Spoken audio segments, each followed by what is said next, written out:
Hello YouTube, this is your favorite journalist, Dream the Journalist. This will be my introductory video for YouTube, the first video I'll be doing of many. I ask you right now to hit that like button and also hit that subscribe and also stay updated on all new notifications, new videos, etc. And tell a friend to tell a friend to talk about Dream the Journalist.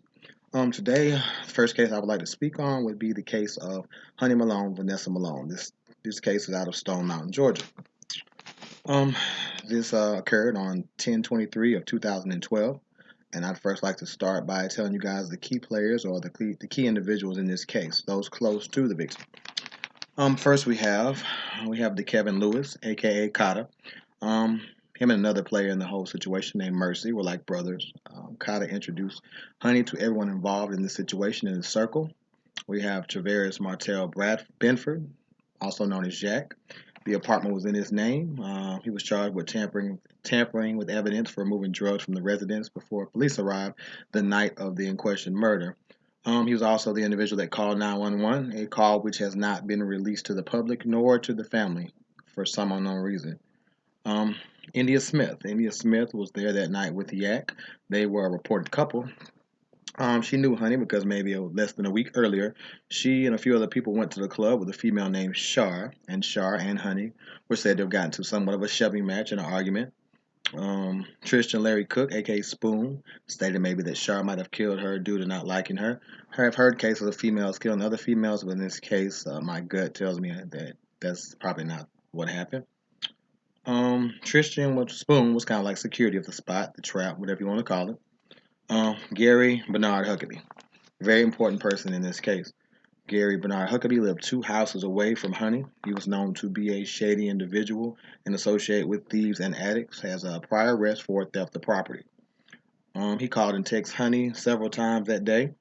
He told the police that she was texting to borrow $3, which couldn't be supported by the family.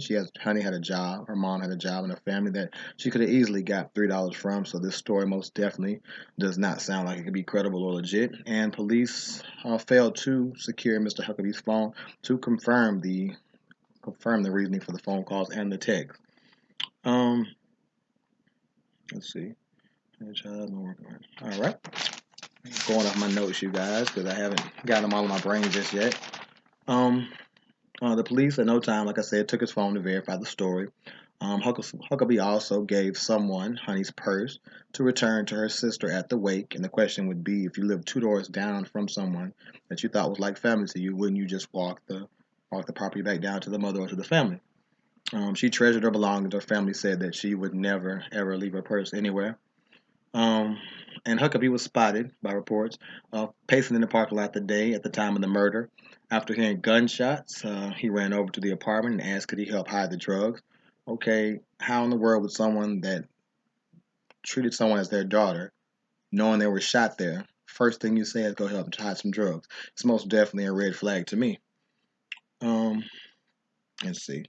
When he spoke to the media, he told the media that the shooting was done by some younger individuals that were no longer in the area.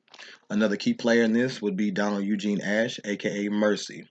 He fled the scene before cops arrived. He stated he did not have a gun the night of the robbery, and everyone in the neighborhood stated that he was always armed, most definitely to everyone's knowledge, never lacking a weapon.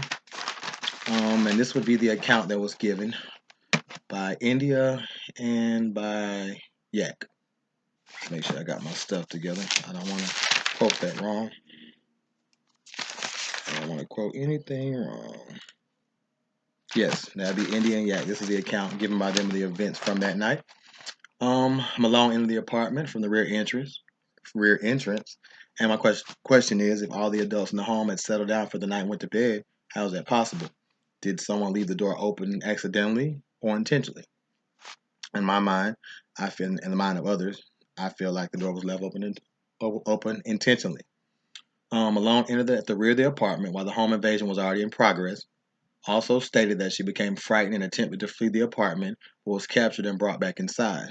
These are reports from the individuals that were supposedly tied up in the restroom. And how would you know these things if you were tied up in the restroom? But she was captured and brought back in. According to India Smith, when Malone allegedly began to scream, shots were fired. One of the suspicious things about the whole ordeal is they killed the person that was the least threat of the whole the whole situation. 100-pound petite female, but you left 3 other witnesses there at the home. I'm not the brightest person on earth, but home invasion, I don't see many people murdering one person and leaving 3 witnesses. You got a body. What's the difference in 2, 3, 4, 5 bodies? Um, Witness accounts state that 4 to 6 armed men entered the door of the home. Public belief, the family believed that she was blamed for something, or she may have seen something, and she possibly was set up and lured to that location. My view on this thing from day one is all those individuals that were present the night of that murder that claim they were friends and they cared for Honey have not reached out to the mother or the family since then at all. And if you were a true friend, you care, you most definitely would reach out for condolences or to speak on what you know. Haven't done that, so that's most definitely suspicious to me. I do these lives not to point fingers at who may be a murderer, but I have my opinion and public opinion of some people on this night here know more things than they're speaking, and some people that have more involvement than they say they have. And I've talked to several people around the case. People have gave conflicting stories, or other people think about the stories you tell. They may change over the years slightly, but big changes most definitely scream out a lie. So what I'm gonna say is Yak, Spoon, Mercy, India, all those individuals involved that were there, reach out to the mother. I know someone in this circle, someone knows something. If it's out of fear, okay, I understand. But it's time for some answers to come, and it's time for justice. Let's not keep dragging this out. Honey deserved this. Her family deserved this, and Honey did not deserve for her life to be cut short early for what? For nothing. So please contact Honey's family or the local authorities in Stone Mountain in that area. So I appreciate you guys checking out my video. Short and brief and straight to the point. It's my first one, but I'll be doing many more. Have a video coming up on a missing woman out of Baltimore, Maryland, Kia Eggleston, and that'll be my next video. So like I said, you guys hit the like button, hit the subscribe button, and I look forward to my next video with you guys. Thanks. You have a great night.